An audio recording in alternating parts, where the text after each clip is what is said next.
जम्मू कश्मीर में हुए आतंकी हमले में लैंसडाउन क्षेत्र के 2 लाल शहीद हुए हैं। रिखिड़ीखाल के डोबरिया गांव के राइफलमैन अनुज नेगी और रथुआ ढाब के पापड़ी गांव के हवलदार कमल सिंह शहीद हो गए।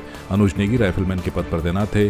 उनका परिवार गांव में रहता है। अनुज नेगी की पिछले साल नवंबर महीने में शादी हुई थी। वहीं कमल सिंह के 2 बच्चे हैं और उनकी पत्नी और बच्चे कोटद्वार में किराए के मकान में रहते हैं। देर रात उनकी पत्नी को उनके शहीद होने की सूचना मिली, जिसके बाद उनका परिवार अपने गाँव आया। शहीद होने के बाद पूरे इलाके में मातम पसरा हुआ है।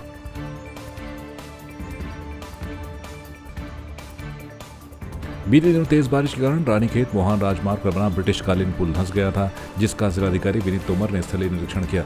इस दौरान जिलाधिकारी ने क्षतिग्रस्त पुल पर पहुंचकर अधिशासी अभियंता PWD रानीखेत से यहां वैकल्पिक मार्ग आदि की जानकारी प्राप्त की। जिलाधिकारी ने अधिशासी अभियंता से पुल को ठीक करने के संबंध में जानकारी प्राप्त की और आवश्यक दिशा निर्देश दिए। अधिशासी अभियंता PWD ने जिलाधिकारी को अवगत कराया कि ये पुल लगभग 120 साल पुराना था, जिस कारण ये पुल कमजोर हो चुका था। साथ ही उन्होंने बताया कि पुल के माध्यम से रास्ता बनाने में लगभग 15 दिन का समय लगेगा। कुमाऊं में लगातार हो रही तेज बारिश के कारण आपदा जैसे हालात बन गए हैं, जिसके बाद पूरे कुमाऊं में अतिवृष्टि के कारण बिगड़े हालातों को लेकर मुख्यमंत्री पुष्कर सिंह धामी का भी प्रभावित इलाकों में जाकर स्थलीय निरीक्षण जारी है, जिसके तहत मुख्यमंत्री अपने कुमाऊं भ्रमण के दौरान हल्द्वानी पहुंचे और उनकी ओर से अतिवृष्टि के कारण प्रभावित क्षेत्रों का स्थलीय निरीक्षण किया और हालातों का जायजा लिया और अधिकारियों को जरूरी निर्देश दिए हैं। जो ज़्यादा से ज़्यादा राहत, ज़्यादा से ज़्यादा सहायता पहुंचानी है, उनकी सहायता करनी है, सुरक्षित स्थानों पर पहुंचाना है, इन सब कामों के लिए कहा गया है सभी अलर्ट मोड में रहें और जो भी ज़रूरी हो उस काम को करें। अभी सभी को चूँकि कहा गया है कि आपदा राहत के काम को प्राथमिकता से लें। जो सड़कें हमारी कट गई हैं या संपर्क टूट गया है, उनका संपर्क स्थापित करें। जहाँ भूस्खलन हो गया है, मलबा आ गया है, जहाँ संपर्क नहीं हो पा रहा है, पुल बह गए हैं, वहाँ पर कुछ वैली ब्रिज भेजे जा रहे हैं। उन सबको हमारा पूरा प्रयास है कि सबसे पहले जो है हमारा जो जनजीवन जो काफ़ी प्रभावित हुआ है वो सामान्य हो।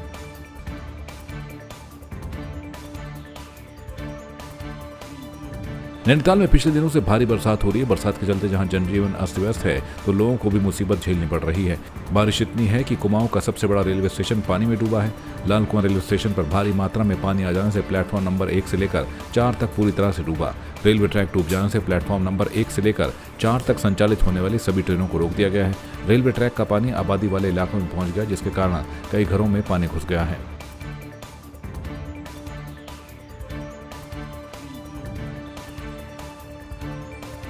देखिए, कल रात से ही जबकि मैं कहूँगा कि परसों से ही यहाँ से बारिश लगातार जारी है और कल से आज सुबह 8 बजे तक का 24 घंटे में 800 mm से अधिक बारिश रिकॉर्ड की गई है। इसी को दृष्टिगत रखते हुए, क्योंकि कई जगह पे लाल कुआं वाले एरिया है, जयपुर सीमा है या इससे मोती नगर से नीचे वाले हिस्से तो जल भराव की स्थिति कई जगह पे बनी हुई है और ये प्रयास किया जा रहा है कि किसी तरह से जल निकासी के सिस्टम में जहाँ पे ब्लॉकेजेस हैं उसको खोला जाए और शीघ्र से शीघ्र जल स्तर को कम किया जाए। हमारी पूरी टीम हम सब मिलकर जनता का पूरा सहयोग कर रहे हैं और साथ ही जिला प्रशासन भी यहाँ आया हुआ है, लगातार बना हुआ है जिला प्रशासन भी, तो उन्हीं के साथ हम भी पूरी तरह से जनता की मदद कर रहे हैं। कल ही एक सांप ने काट लिया था एक व्यक्ति को, हम वहाँ भी पहुँचे, वहाँ भी हमने मदद पूरी करी और आगे भी हमारा मदद करने का पूरा प्रयास है। जहाँ जहाँ ये बाढ़ आपदा आ रही है हम वहाँ हम लोग भी जाएंगे। उत्तराखंड के मुख्यमंत्री पुष्कर सिंह धामी ने पौड़ी पहुंचकर विकास भवन सभागार में मंडल स्तरीय और जिला स्तरीय अधिकारियों के साथ जिले के विकास कार्य और मानसून सीजन की चुनौतियों से निपटने के लिए अधिकारियों की बैठक ली, जिसमें कि सीएम ने सख्त निर्देश दिए। सीएम ने कहा कि मानसून सीजन में अधिकारी सतर्क रहें और तत्परता दिखाकर आपदा के हालातों से निपटें।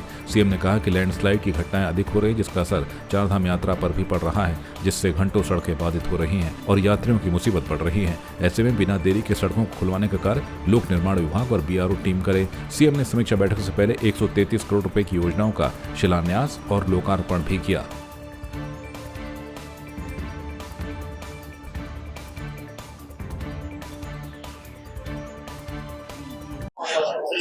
देखिए, क्योंकि अभी मानसून आ गया है और मानसून के समय में हमें हर वर्ष किसी न किसी रूप में आपदा हमारे लिए बहुत बड़ी चुनौती होती है। तो सभी अधिकारियों को कहा है कि आपदा के लिए एक तो अपने अपने स्तर से सभी लोग तैयार रहें। कोई भी ऐसी स्थिति आती है तो उस स्थिति में तुरंत एक्शन लें। दूसरा, ये पौड़ी हमारा आयुक्त मुख्यालय है, यह आयुक्त मुख्यालय यहाँ पर ठीक प्रकार से संचालित हो, पौड़ी का जो वैभव है वो पुनः यहाँ पर बने, यहाँ से सारी योजनाएं, सारे काम हैं वो संचालित हों। उसके लिए कहा है सभी अधिकारियों को, विशेषकर से हमारे जो मंडल के जो अधिकारी हैं उनको यहाँ पर बैठने के लिए कहा है। इस समय में आप देख रहे होंगे कि चार धाम यात्रा में जिस प्रकार से यहाँ पर रोडों के बन जाने से, रेल बन जाने से, अन्य सुविधाएं हो जाने से तेजी से चार धाम यात्रा बढ़ी है। तो जिस प्रकार से धामों पर दबाव बढ़ रहा है, होटल के हमारे संचालक हैं, व्यापारीगण हैं, उन सबसे सुझाव लिए हैं, सबसे बात की है। तो धामों के दबाव को कम करने के लिए भी और ठीक प्रकार से उनकी यात्रा हो, आने वाले यात्रियों की जो स्वास्थ्य है, उनकी सुरक्षा है, वह भी सुनिश्चित हो, जिससे कि आने वाले समय में भी दर्शन करने वाले तीर्थयात्री श्रद्धालु आते रहे। तो ऐसे स्थान जो हमारे धामों के आसपास हैं, रास्तों में हैं, ऐसे स्थान डेवलप किए जाएं, उस दिशा में हम काम करें। उसमें से एक पौड़ी भी हमारा एक ऐसा स्थान है, पौड़ी है, कोटद्वार है। इस रास्ते से भी जो है, क्योंकि तमाम जो श्रद्धालु तीर्थयात्री आते हैं उनके लिए ऐसे स्थान डेवलप करने की दिशा में भी हमने चर्चा की है, वह भी करेंगे। और मुख्यालय पर क्योंकि हमारे जो सेना में जाने वाले नौजवान हैं, प्रतियोगी परीक्षाओं में भाग लेने वाले हैं, उनके लिए हमने कहा है कि यहाँ पर एक हॉस्टल का निर्माण किया जाएगा। उसकी हमने आज यहाँ पर सुनिश्चित किया है, उसकी इस बैठक के माध्यम से। और सभी विभागों को कहा है कि अपनी ऑनरशिप लेकर काम करें। केवल औपचारिकता के लिए बैठक होना, बैठक के बाद उसका आउटकम ना आना, हमने कहा है कि निश्चित रूप से उनको उत्तरदायी और जिम्मेदारी दोनों उनकी तय होनी चाहिए। उस दिशा में भी काम किया। जो राज्य सरकार की बहुत सारी योजनाएं चल रही हैं, उन योजनाओं की हमारे जनप्रतिनिधियों के माध्यम से सीधे जनता तक पहुंच हो, आसानी से उनको मिले, पारदर्शिता के आधार पर काम हो, कहीं कोई पेंडेंसी ना हो।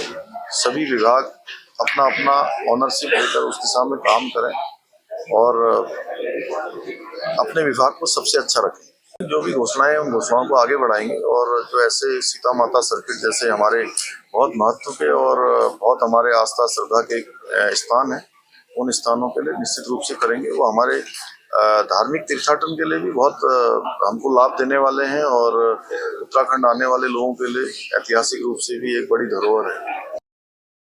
क्योंकि मानसून सीजन शुरू है, माननीय मुख्यमंत्री जी ने जो भी इस संदर्भ में संबंधित विभाग है, विशेषकर जैसे PWD डिपार्टमेंट है, उनको आदेशित किया और माननीय जिला अधिकारी महोदय को आदेशित किया कि आप इस बारे में मानसून सीजन को देखते हुए तुरंत इसमें जो भी कार्रवाई होती है और सरलता से जो भी लोग हैं, जो भी जनपद के निवासी हैं, एक संदेश जाना चाहिए कि मतलब सरलता से काम निकले और कोई भी काम पेंडिंग न पड़े। देखिए, मुख्यमंत्री जी ने निश्चित रूप से कड़े शब्दों में अधीनस्थों को बोला ही है, जितने भी नौकर साथी, जिला स्तरीय मंडल स्तरीय नौकर साथी, उनको बोला कि आप इसमें तुरंत कोई भी काम पेंडिंग ना हो। कहीं ना कहीं इससे संदेश जाता है कि ये शिकायतें माननीय मुख्यमंत्री जी के पास है कि ब्यूरोक्रेट्स और जो आम पब्लिक है उसके बीच एक अच्छा तालमेल है नहीं। विगत 3 दिनों में हुई भारी बरसात के बाद लाल कुआं विधानसभा में 2 दर्जन से अधिक ग्रामीण इलाके और शहरी इलाके पूरी तरह जलमग्न हो गए, जिस वजह से घरों और कॉलोनियों में भी जल भरा हुआ है। इन सब का जिम्मेदार लाल कुआं विधायक मोहन सिंह बिष्ट ने अधिकारियों को बताया है। विधायक का कहना है कि बिना सोचे समझे अधिकारियों ने देवखड़ी से लाल कुआं आने वाली नहरों को मिलाया, जिस वजह से पूरी विधानसभा जलमग्न हो गई। विधायक ने कहा कि अधिकारियों की लापरवाही और बिना सोचे समझे काम किए जाने की वजह से आज ये हालात हुए हैं।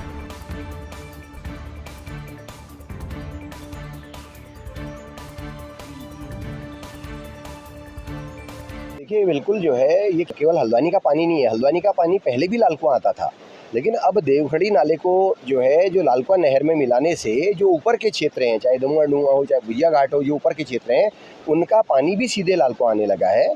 क्योंकि पानी की टेंडेंसी है वो नीचे को जाएगा, ये हम मानते हैं, लेकिन जो है उस इतने ज़्यादा पानी को बिना किसी प्लान के, उसको ये नहीं देखा गया कि आगे जाके इसका जो है इसका परिणाम क्या होगा। बिना किसी सोच, बिना विचार के उसको जो है लाल कुआं नहर में डालने से आज इतनी बड़ी प्रॉब्लम हो गई। मेरा पूरा क्षेत्र जलमग्न है।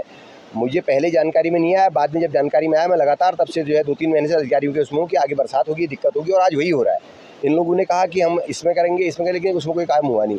तो अभी हमारे कहने का विषय ये है कि जो आवास विकास के पास से या नीचे उसके पास से जो गोला नदी में अगर जितना पानी डाइवर्ट हो सकता हो उसको तुरंत करना चाहिए। बीच में मैंने उन क्षेत्रों का भी विजिट किया था और कुछ समय भी दिया था, लेकिन अभी तक उसमें कोई काम किया नहीं गया। निश्चित रूप से लापरवाही है, बिना सोचे समझे एक प्रोजेक्ट बनाया गया, उसका ये नहीं देखा कि उसका नतीजा क्या होगा। शहर की समस्या कुछ हद तक तो ठीक हुई है, लेकिन जो अन्य ग्रामीण क्षेत्र है उसमें 4 समस्याएं नहीं पैदा होगी एक समस्या को हल करने से। जहाँ पर भी हमने तो कहा है, इसमें तो केवल और केवल यही एक तरीका है, क्योंकि ये समय आने वाले जिस समय में भी दिक्कत है, तो जहाँ जहाँ पर अतिक्रमण है उसको हटाया जाना चाहिए। जो पुराने गधेरे नाले थे उनको खोला जाना चाहिए। आपकी इस पर क्या राय है, हमें कमेंट कर जरूर बताएं। इसके साथ ही आप हमारे YouTube चैनल को सब्सक्राइब कीजिए। आप हमें Facebook, Instagram, Twitter और कू ऐप पर फॉलो भी कर सकते हैं। और संवाद 365 के साथ एक क्लिक में जुड़ने के लिए डाउनलोड कीजिए संवाद 365 ऐप।